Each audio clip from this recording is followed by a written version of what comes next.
Let's explore what might have happened to Claude from GTA 3 after the game ended. While it's a challenging task, we can piece together the facts to draw some conclusions. If Claude could speak, he might tell us directly, but since he doesn't, we need to think for ourselves. At the end of the game, Claude left us with no clues. Oscar was murdered by Catalina, and Ray Machowski fled to Vice City to escape the CIA after getting tangled with the Colombian cartel, which was peddling a drug called Spank. Donald Love also vanished without a trace, along with his secretive dealings and a Chinese counterfeiting expert. Furthermore, both Kenji and Oscar were killed, and interestingly, it was Claude who killed Kenji, the only gang that had been honest with him. In essence, Claude had no reason to stay in the city. Staunton and Shoreside Vale were swarming with Colombians, and the Yardie gang in central Staunton would quickly obliterate any body armor you just purchased. What's more perplexing is their motivation. They betrayed Claude, despite it being the other way around, all for Catalina, who was already dead. If they had killed Claude, they wouldn't gain anything since the dealmaker is in the graveyard. It seems they might be acting out of boredom, or perhaps just have an excessive stockpile of ammunition they want to clear out. Otherwise, I truly don't get it. In Portland, it's best to steer clear. Not only do the Chinese want to take revenge, but the Leone gang also remembers who ordered their boss's murder.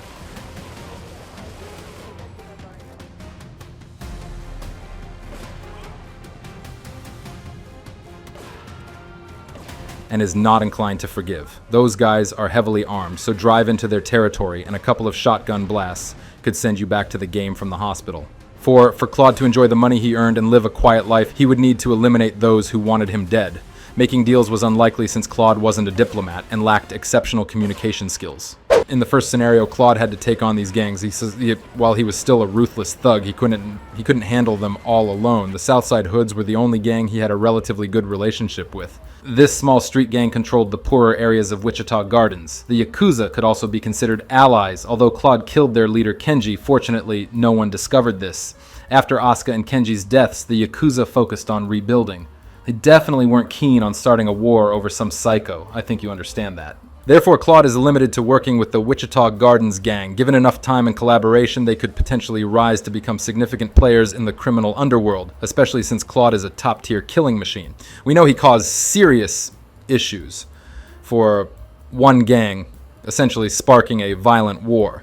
Initially, Claude, D-Ice, and his crew would aim to take over Cedar Grove from the Colombians, then work on expanding their influence in Pike Creek before considering major conflicts elsewhere in the city. While this scenario sounds fantastical and more like an elaborate DLC expansion, it offers Claude a real purpose without leaving Liberty City. While this theory may seem a bit far-fetched and challenging to integrate into the existing storyline, there is some logic to it.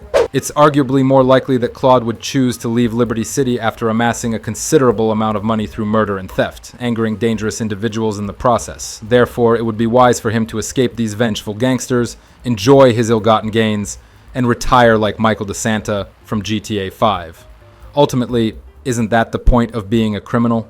You rob and kill to accumulate wealth and then vanish. Alternatively, Claude could return to San Andreas and get back into racing, as he likely still has connections there even after all these years. He could also head to Vice City, check in with Ray Machowski, see how he's doing, and perhaps team up for a new venture. There are numerous possibilities, and Rockstar has done an excellent job of creating stories filled with enough ambiguity for player speculation. These aren't just random ideas, they're rooted in the facts of the games. However, I'd like to propose a third possibility that might surprise you, but hear me out first. I believe there's a chance that after the events of GTA 3, Claude may have taken his own life. Why do I think this? Because I'm drawing a parallel with Toshiko Kassen, a key character in GTA Liberty City stories. She is the wife of the Yakuza boss, Kazuki Kassen, who ended her life after losing her will to live.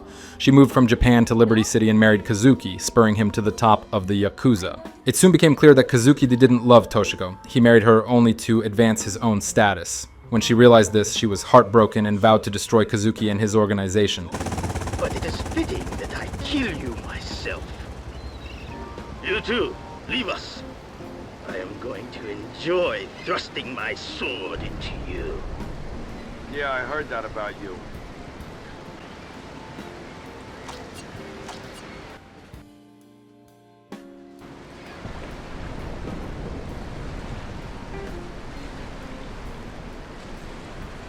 After Tony helped her enact this plan, she tragically jumped out of the window. Goodbye, Tony-san.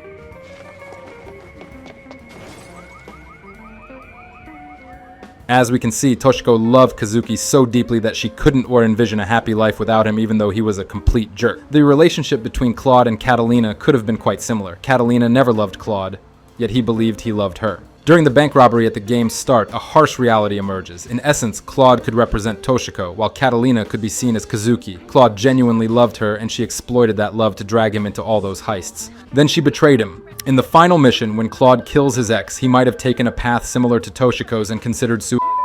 Yes, it's a wild theory, but it shouldn't be dismissed. We can tell that Claude isn't immune to the weight of his experiences.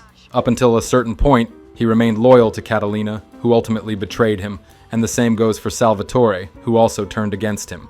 Claude was loyal to the leader of the Yardies, who tricked him as well. Thus, we can't be entirely sure that Claude's past experiences didn't affect him and that he didn't set up the Yakuza. In fact, the GTA series frequently explores the theme of betrayal without apparent reason. A prime example is Salvatore's betrayal of Claude, which stemmed from a framing incident involving CJ back when they were still in Las Venturas. So yes, the theory of is indeed unconventional, but it does have its logic. At the same time, we can't overlook the question of whether Claude shot Maria at the end of GTA 3. For those unaware, in the final mission, just before the screen goes black and the credits roll, we hear Maria chattering away with Claude about trivial things. This takes place after Claude saves her from Catalina. Fleeing the scene with a dark-haired woman. We're gonna have such fun, because you know, I love you. I really do, because you're such a big, strong man, and that's just what I need. Anyway, what was I saying? I forget, but you know what it's like, don't you? I broke a nail, and my hair is ruined. I mean, can you believe it? This one cost me $50. Then we hear a gunshot, and Maria falls silent. Following that, all is quiet, and the credits continue. Perhaps he just wanted her to stop talking because she was rambling nonsensically. She can be quite annoying, and it makes sense that Claude, being mute, wouldn't have much to respond with. So there are two possibilities. Either he shot into the air or he shot her. It's a sad thought to consider the murder of the only person who genuinely cared about you. While Maria loved Claude, she could easily have fallen for someone else. As we know from GTA LCS, she became infatuated with Tony, a biker who abused her. I love you, Tony Cipriani. Who knows who else she might have loved. All the while, she was married to the head of a mafia clan. Additionally, it's worth noting that Maria was the one who introduced Claude to Asuka, leading him to meet Ray and Donald Love. Through working for them, Claude earned a significant amount of money, but it was also because of Maria that the mafia wanted Claude dead when she told Salvatore she loved him. This may have amplified Salvatore's paranoia, eventually causing him to betray Claude. Additionally, Claude was a genuine sociopath who ceased to form bonds with others at a certain stage. Therefore, eliminating a gold digger who spent her days using drugs and sleeping with half the city's misfits would hardly pose a problem for him. The key takeaway is that Claude might have left his past behind, married Maria, and they could have had a happy life together. I'd love to hear your thoughts in the comments about Claude's future. I'll definitely read all of your reflections and insights on this.